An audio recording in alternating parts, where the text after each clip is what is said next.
नमस्कार दोस्तों, मैं हूं वंदना भारती और आप देख रहे हैं कमोडिटी इनसाइट्स। आज बड़े यहाँ पे एस्केलेशंस वाले स्टेटमेंट आए, इनफैक्ट कल से ही आ रहे हैं क्योंकि हुती का इन्वॉल्वमेंट यहाँ पे सऊदी के टैंकर्स पे ये यूएस को रास नहीं आ रहा और काफी ज्यादा मामला जो है वो इंटेंसिफाई होता हुआ नजर आ रहा है।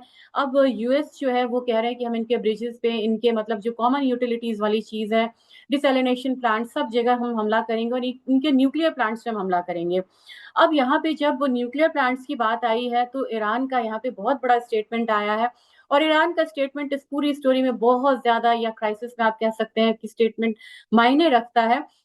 ईरान ने कहा है कि अगर आपने हमारे न्यूक्लियर प्लांट पर अटैक करा तो हम यहाँ पे जो क्रूड ऑयल के प्राइसेस हैं ऐसा करेंगे कि वो $300 तक पहुंच जाएगा। क्रूड $300 पहुंचे ना पहुंचे, लेकिन इन लोगों के ये स्टेटमेंट ने यहाँ पे क्रूड ऑयल प्राइसेस को आज $91 से ऊपर भेज दिया।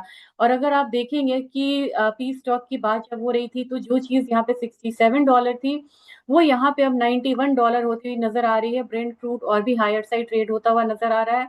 और मैंने आपसे बार बार कहा था कि 8800 का एक लेवल जो है वो आपको नजर आ सकता है।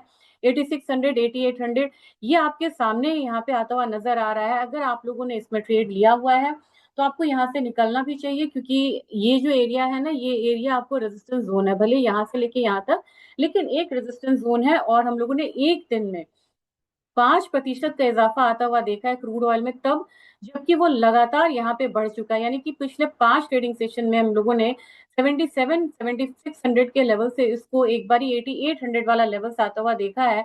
कि अगर डब्ल्यू की बात की जाए तो डब्ल्यू में भी उस तरीके से ही एक अपसाइड मूवमेंट जो है वो देखने को मिली है। हम लोगों ने $78 से इसे कम से कम $91 तक आता हुआ देखा है। तो क्रूड का ऊपर की तरफ बढ़ना ये एक बहुत बड़ा मतलब कि सेटबैक है बाकी कमोडिटीज के लिए।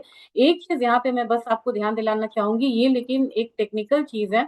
जब भी RSI 70 के पास किया है वहां से एक बार प्राइसेस मुड़ी है, लेकिन मार्च में जब एस्केलेशन यहाँ पे बढ़ा था तो ये ऊपर की तरफ 85 की तरफ भी गया था। तो जरूरी नहीं है कि अभी ये एस्केलेशन में ये हर बारी, क्योंकि हर बार ये 70 से नीचे आता है, तो एक तो 70 से नीचे आने के चांसेस लग रहे हैं। लेकिन अगर एस्केलेशन मतलब उभर के और भी ज्यादा आता है तो फिर ये मार्च वाली स्थिति हो सकती है जब यहाँ पे ये 85 की तरफ भी गया था।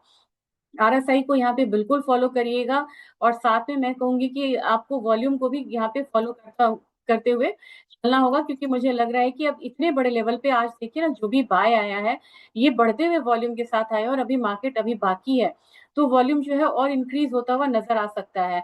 नेचुरल गैस की बात करेंगे। नेचुरल गैस में अब नेचुरल गैस में एक नया मोड़ आ रहा है। उन्होंने कहा है, ये वाला जैसे क्लिक करेंगे तो ये उन्होंने ये कहा है कि नेचुरल गैस के टैंकर्स को हम यहाँ से जाने नहीं देंगे। ये भी एक बहुत बड़ी चिंता का विषय है, क्योंकि आपको LNG टैंकर्स जाते हैं शिप रूट्स के थ्रू, वहां पे भी एक परेशानी बढ़ती हुई नजर आ सकती है। हालांकि जब तक ये लेवल ब्रीच नहीं होता है इसमें आपको बहुत ज्यादा तेजी नहीं है, तो $3 का आपको वेट एटलीस्ट करना चाहिए। 286 के प्राइसेस यहाँ पे हम लोग को देखने को मिला है।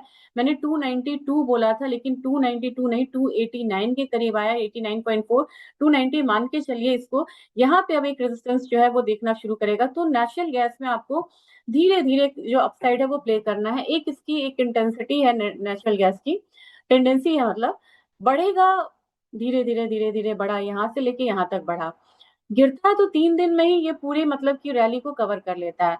फिर यहाँ पे भी देखिए ना, धीरे धीरे बढ़ा है और फिर गिरा, तो ये 3 दिन में ही ये रैली को क्या करता है ना, बिल्कुल यहाँ पे इनगल्फ करता हुआ नजर आता है। 4 दिनों में हम लोगों ने यहाँ से यहाँ तक का एक लो लगता हुआ देखा।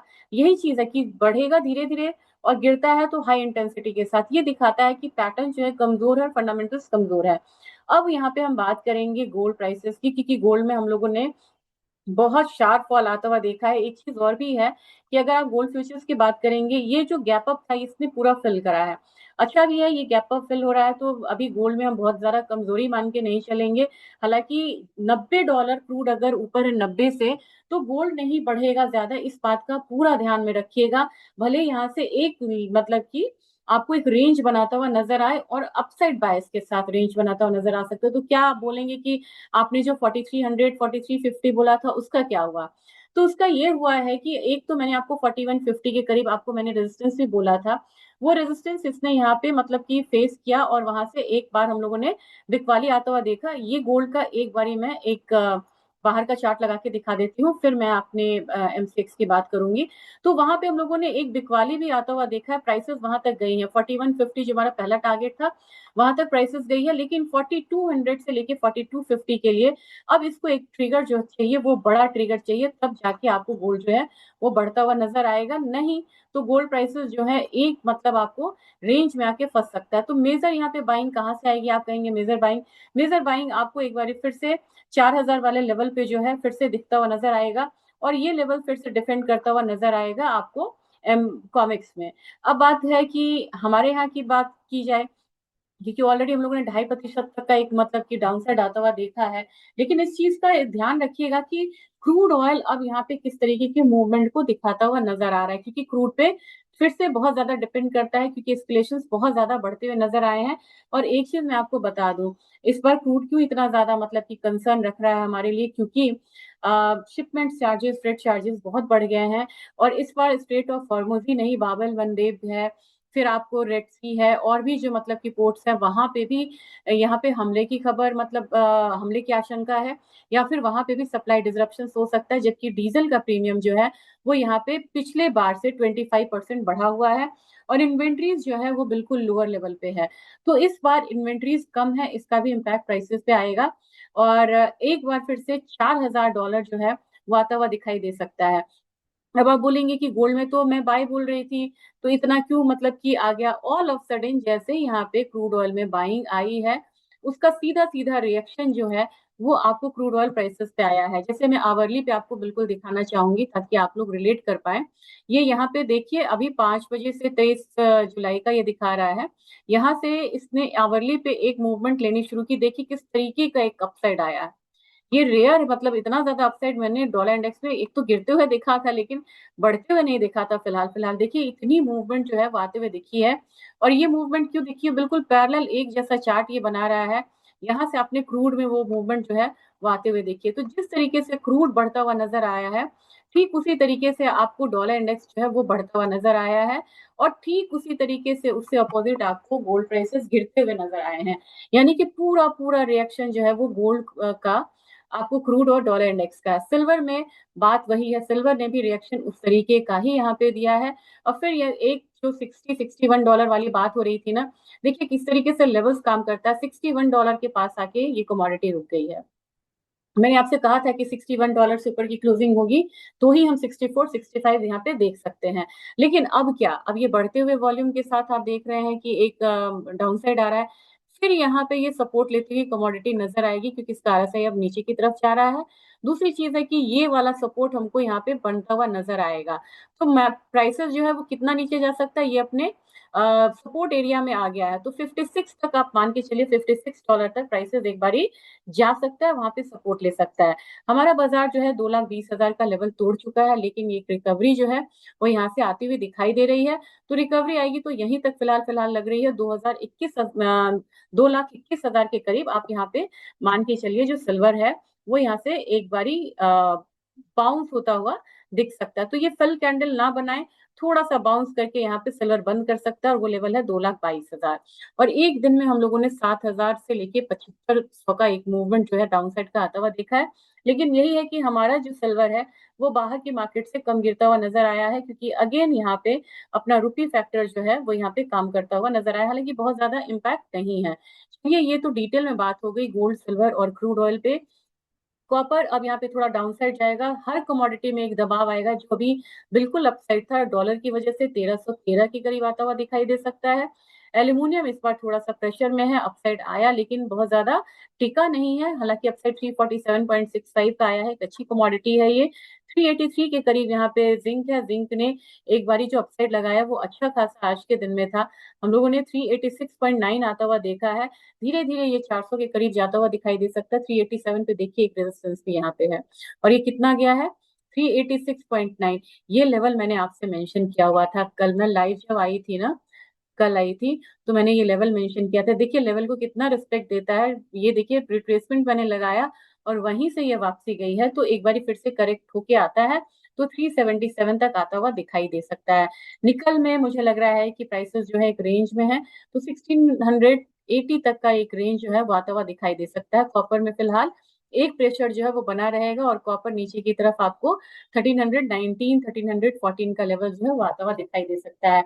अब आप बोलेंगे इकोनॉमिक कैलेंडर की बात अगर मैं करूं, इकोनॉमिक कैलेंडर आज ज्यादा मैटर नहीं किया है क्योंकि ईसीबी का इंटरेस्ट रेट डिसीजन अनचेंज आया है और यहाँ पे बहुत ज्यादा फर्क नहीं आया, लेकिन इसी बी का स्टेबल होना डॉलर में कोई वीकनेस नहीं लाया। डॉलर यहाँ पे हाई हो गया क्रूड की वजह से और वहां पे एक फर्क आया। इनिशियल जॉबलेस क्लेम पे कम लोग आए हैं, ये एक अच्छी बात है, ये एक पॉजिटिव डेटा है। अगेन इसने यहाँ पे डॉलर को एक अपसाइड मूवमेंट दिया है।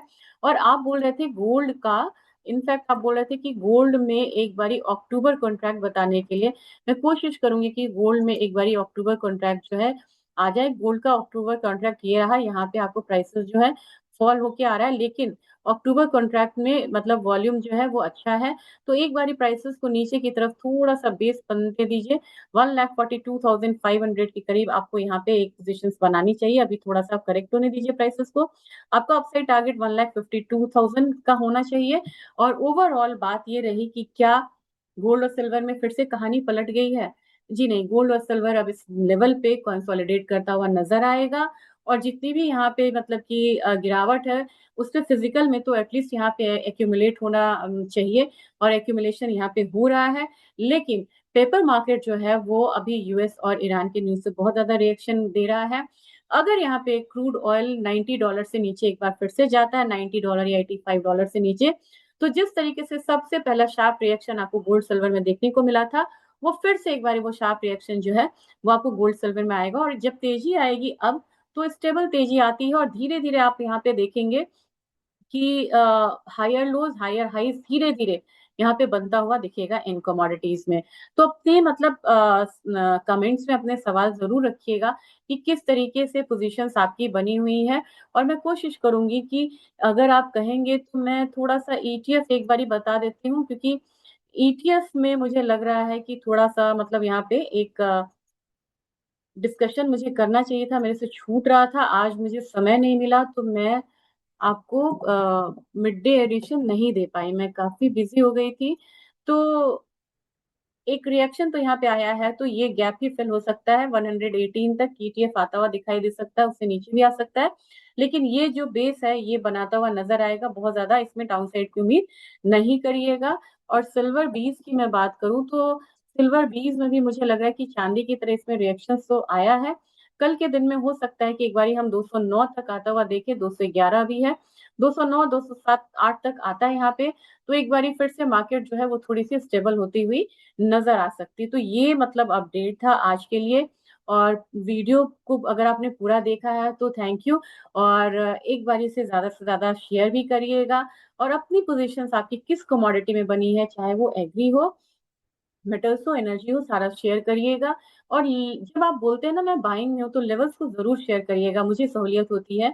और दूसरी चीज ये है कि ग्वार का कोरमा का कॉन्ट्रैक्ट कल लॉन्च हो रहा है, थोड़ा डिस्कशन कल उस पर भी करेंगे। थैंक